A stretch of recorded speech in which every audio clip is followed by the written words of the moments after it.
ಇನ್ನು 18ನೇ ಲೋಕಸಭಾ ಜಂಟಿ ಅಧಿವೇಶನವನ್ನು ಉದ್ದೇಶಿಸಿ ಇವತ್ತು ರಾಷ್ಟ್ರಪತಿ ದ್ರೌಪದಿ ಮುರ್ಮು ಅವರು ಭಾಷಣವನ್ನು ಮಾಡಲಿದ್ದಾರೆ.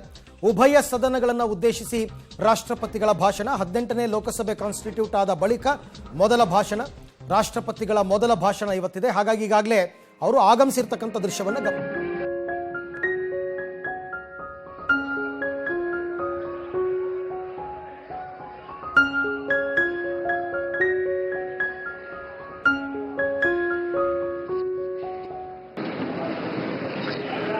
माननीय सदस्यगण, मैं 18वें लोकसभा के सभी नवनिर्वाचित सदस्यों को बहुत बहुत बधाई और शुभकामनाएं देती हूँ. आप सभी यहाँ देश के मतदाताओं का विश्वास जीतकर आए हैं. देश सेवा और जन सेवा का ये सौभाग्य बहुत कम लोगों को मिलता है. मुझे पूरा विश्वास है आप राष्ट्र प्रथम की भावना के साथ अपना दायित्व निभाएंगे. 140 करोड़ देशवासियों की आकांक्षाओं की पूर्ति का माध्यम बनेंगे. मैं श्री ओम बिरला जी को लोकसभा के अध्यक्ष की गौरवपूर्ण भूमिका के निर्वहन के लिए शुभकामनाएं देती हूँ. उनके पास सार्वजनिक जीवन का बहुत व्यापक अनुभव है. मुझे विश्वास है कि वे लोकतांत्रिक परंपराओं को अपने कौशल से नई ऊंचाई से देने में सफल होंगे. माननीय सदस्यगण, उनके पास सार्वजनिक जीवन का बहुत व्यापक अनुभव है. मुझे विश्वास है कि वे लोकतांत्रिक परंपराओं को अपने कौशल से नई ऊंचाई से देने में सफल होंगे. माननीय सदस्यगण, मैं आज कोटि कोटि देशवासियों को की तरफ से भारत के चुनाव आयोग का भी आभार व्यक्त करती हूँ. ये दुनिया का सबसे बड़ा चुनाव था. करीब 64 करोड़ मतदाताओं ने उत्साह और उमंग के साथ अपना कर्तव्य निभाया है. इस बार भी महिलाओं ने बढ़ चढ़कर मतदान में हिस्सा लिया है. इस चुनाव की बहुत सुखद तस्वीर जम्मू कश्मीर में भी सामने आए हैं. कश्मीर घाटी में वोटिंग के अनेक दशकों के रिकॉर्ड टूटे हैं. बीते 4 दशकों में कश्मीर में हमने बंद और हड़ताल के बीच कम मतदान का दौर ही देखा था. भारत के दुश्मन इसको वैश्विक मंचों पर जम्मू कश्मीर की राय के रूप में दुष्प्रचारित करते रहे. लेकिन इस बार कश्मीर घाटी ने देश और दुनिया में ऐसे हार ताकत को करारा जवाब दिया है. पहली बार इस लोकसभा चुनाव में घर पर जाकर भी मतदान कराया गया है. मैं लोकसभा चुनाव से जुड़ी हर कर्मी को सराहना करती हूँ और अभिनंदन करती हूँ. माननीय सदस्यगण, 2024 के लोकसभा चुनाव की चर्चा आज पूरी दुनिया में हो रही है. दुनिया देख रही है कि भारत के लोगों में लगातार तीसरी बार स्थिर और स्पष्ट बहुमत की सरकार बनाई है.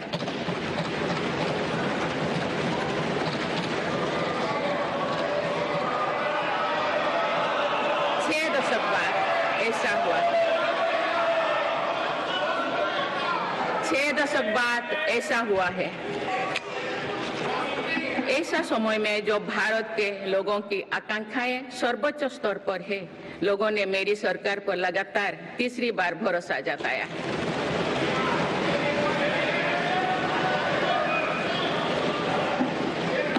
भारत के लोगों को ये पूर्ण विश्वास है कि उनकी आकांक्षाएं सिर्फ मेरी सरकार ही पूरा कर सकती है.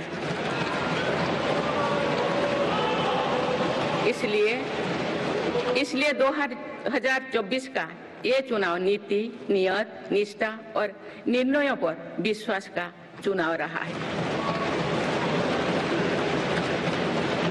मजबूत और निर्णायक सरकार में विश्वास, सुशासन, स्थिरता और निरंतरता में विश्वास, ईमानदारी और कड़ी मेहनत में विश्वास, सुरक्षा और समृद्धि में विश्वास,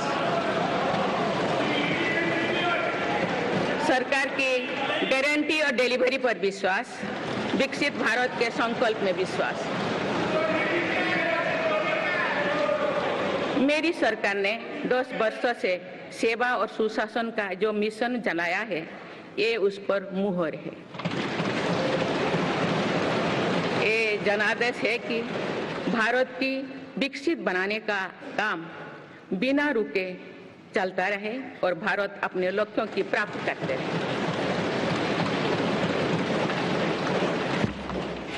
माननीय सदस्यगण, 18वीं लोकसभा कई मायनों में एक ऐतिहासिक लोकसभा है। ये लोकसभा अमृतकाल के शुरुआती वर्षों में गठित हुई है।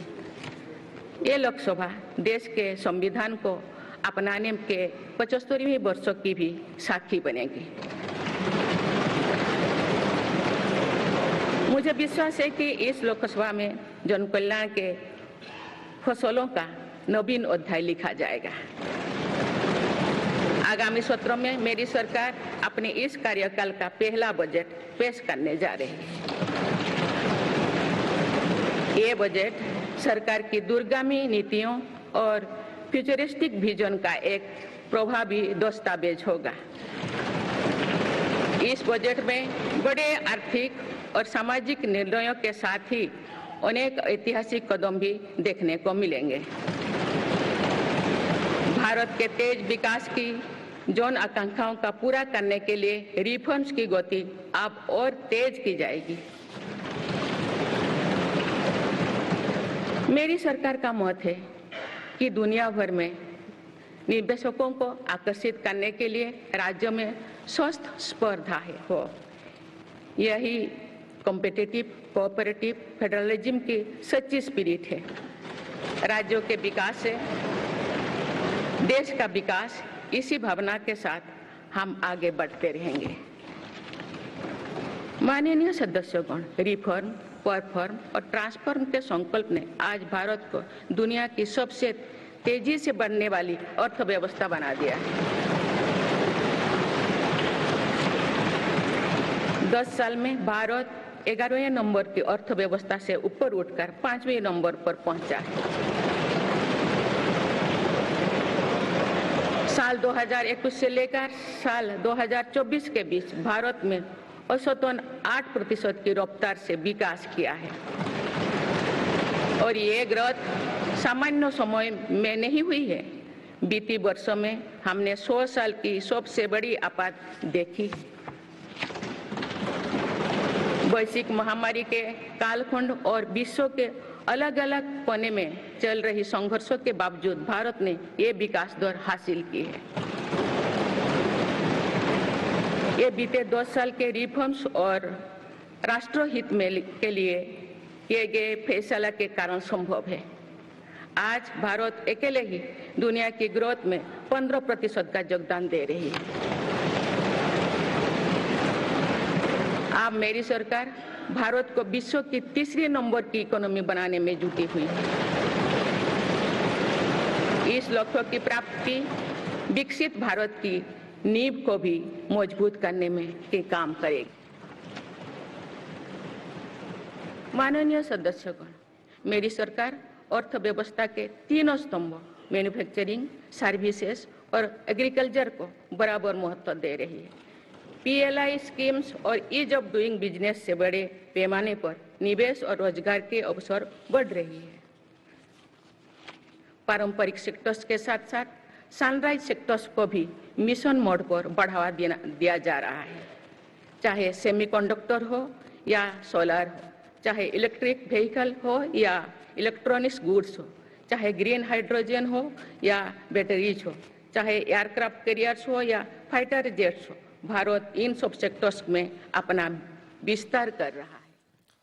18ನೇ ಲೋಕಸಭಾ ಜಂಟಿ ಅಧಿವೇಶನವನ್ನು ಉದ್ದೇಶಿಸಿ ರಾಷ್ಟ್ರಪತಿ ದ್ರೌಪದಿ ಮುರ್ಮು ಅವರು ಮಾತನಾಡ್ತಾ ಇದ್ರು. ಈ ಸಂದರ್ಭದಲ್ಲಿ ಈ ಬಾರಿ ನಡೆದಂತಹ ಲೋಕಸಭಾ ಚುನಾವಣೆ ಬಹಳ ನಿಷ್ಪಕ್ಷಪಾತ ಮತ್ತು ಪಾರದರ್ಶಕವಾಗಿ ನಡೆಯಿತು. ಅಂತಹ ಚುನಾವಣೆಯನ್ನು ನಡೆಸಿಕೊಟ್ಟಂತಹ 140 ಕೋಟಿ ದೇಶದ ಜನತೆಗೆ ಅಭಿನಂದನೆಯನ್ನು ಸಲ್ಲಿಸಿದರು.